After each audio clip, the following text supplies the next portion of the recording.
নমস্কাৰ, মই তৃষ্ণাই পুনৰ মোৰ বাগিচালৈ স্বাগতম জনাইছোঁ। আজি বহুত পুৱাতে উঠিলোঁ আৰু পুৱা 6টা বজাত এই ভিডিঅ' কৰিছোঁ। আৰু আজি বহুত কুঁৱলী পৰিছিলে আৰু সেইটো কাৰণে পুৱাৰ সময়খিনি মোৰ কাৰণে বহুত এটা মিঠা আমেজ। যেতিয়া চাৰিওফালে কুঁৱলী পৰে মোৰ বেছি ভাল লাগে। সেইখিনি সময় এটা সুকীয়া আমেজ আছে কুঁৱলীৰ মাজত। কাৰণ এনেকুৱা ধৰণৰ কুঁৱলী এইবাৰ দেখাই নাই, সেইটো কাৰণে মোৰ ভাল লাগিছে। আজি বহুত পুৱাতে উঠিলোঁ আৰু পুৱাতে কাম আৰম্ভ কৰিছোঁ। এইটো বেগুনীয়া, গ্ৰাফটেড বেগুনীয়া হয় এইটো। সকলোৱে কৈছে যে খুব ইজিতে সহজতে পোৱা যায়, কিন্তু এইটো প্ৰজাতিৰ গ্ৰাফটেড বেগুনীয়া এইবাৰ প্ৰথম মই পাইছোঁ। কাৰণ এইটো প্ৰজাতি ফুলটো প্ৰায় দেখিবলৈ একে ওখ হৈ যায়।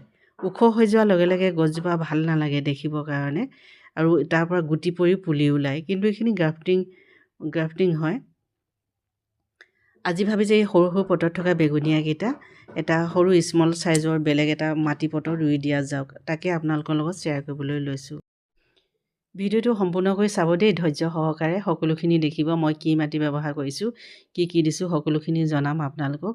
এইটো বগা ৰঙৰ, খুব সুন্দৰ ধুনীয়া। এই সৰু সৰু পটত ৰুই দিলে, পটবোৰ মাটি পটত ৰুই দিলে বেছি ফুলজোপা শুৱনি হৈ পৰে। সেইটো কাৰণে ভাবিলোঁ আপোনালোকৰ লগত সকলোখিনি শ্বেয়াৰ কৰোঁ। কাৰণ নতুন গাৰ্ডেনাৰসকলে সেইটো কথা ভাবিব নোৱাৰে বা বুজি নাপায়। এটা প্লাষ্টিক পটতে যে ফুলজোপা থৈ দিলে শুৱনি হৈ নপৰে। এটা মাটি পটত হওক, অকণমান বিগ চাইজ পটত হওক, ৰুই দিলে ফুলজোপা কিমান শুৱনি হৈ পৰে আপোনালোকে অনুমান কৰি চাব। আৰু ই বাঢ়িবলৈও ঠাই পায়, বেছি বহল হৈ পৰিব। এইটো গ্ৰাফটেড বেগুনীয়া হয়, খুব সুন্দৰ ধুনীয়া গছজোপা। আৰু এই সৰু সৰু পটত থকাৰ কাৰণে বাঢ়িবলৈ সুবিধা পোৱা নাই। সেইটো কাৰণে ভাবিলোঁ মই অকণমান ডাঙৰ চাইজৰ পটত ৰুই দিওঁ, নতুন পটত। আৰু এনেদৰে কাষ্টমাৰে ল'ব পাৰিব। অলপ প্ৰাইচটো বেছি হৈ যাব। এতিয়া ৰুই দিয়াৰ লগে লগে মই ডাঙৰ পটত ৰুই দিয়াৰ লগে লগে প্ৰাইচটো বাঢ়ি যাব।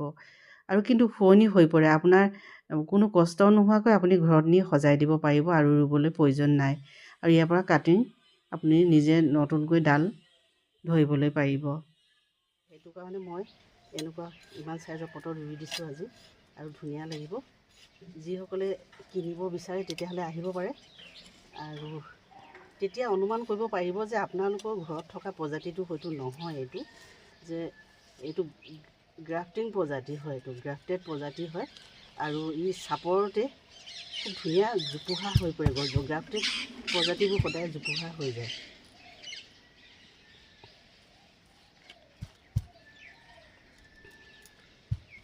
এনেদৰে ৰুই দিয়াৰ লগে লগে কিমান শুৱনি হৈ পৰে চাবচোন।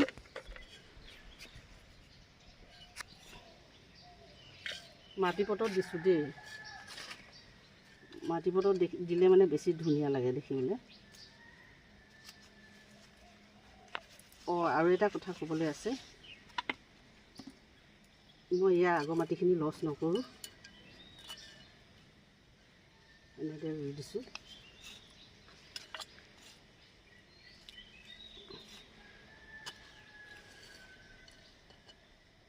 ষ্টপ।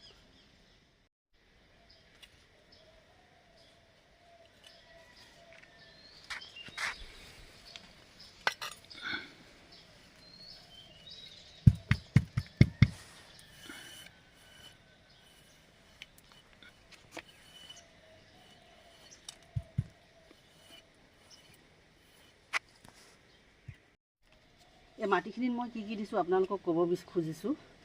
এই মাটিখিনিত পলস আছে। ইয়াত আমাৰ ডিব্ৰুগড় ব্ৰহ্মপুত্ৰ নদীৰ পলস আছে ইয়াতে। তাৰপাছত আছে কক'পিট, অলপ পৰিমাণৰ, বেছি নহয় দেই কক'পিট। আৰু অকণমান 2-এটা শাক চব পেডিও আছে,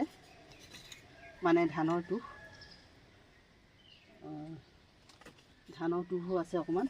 তাৰপিছত মাটিখিনি খুব ফচফচীয়া, আৰু ইয়াত দিয়া আছে গোবৰ সাৰ দেই, বেলেগ সাৰ নহয়, এইখিনি গোবৰ দিয়া আছে, গোবৰ সাৰ দিছোঁ। ইমানেই আছে।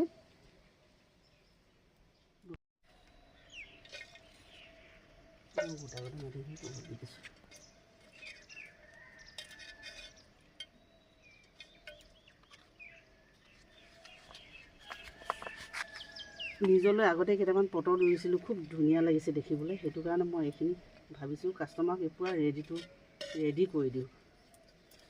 কিছুমান কাষ্টমাৰ সকলোৱে মানে সকলো কথা বুজি নাপায়, মানে বহুতখিনি কথা বুজাব লগা হয়। বস্তুটো যেতিয়া আহে কাষ্টমাৰ এজন, ইমানখিনি কথা বুজাই থাকিবলৈ সময়ো নাথাকে। তাৰপিছত কি হ'ল, সেইটো কাৰণে কিছুমান আজিকালি প্ৰত্যেকৰ হাততে মোবাইল থাকে, অকণমান চাই ল'লে মানে বেছি ভাল হয়।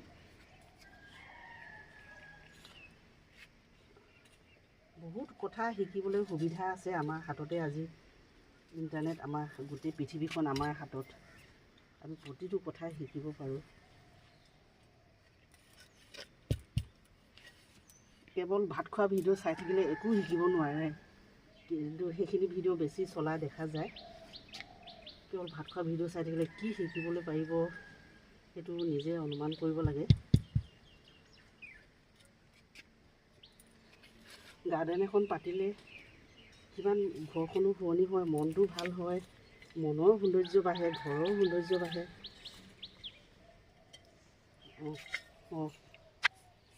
হ'ব নেকি? এনেদৰে পটত ৰুই দিলোঁ। কিমান শুৱনি দেখা যায় পটত ৰুই দিয়াৰ লগে লগে।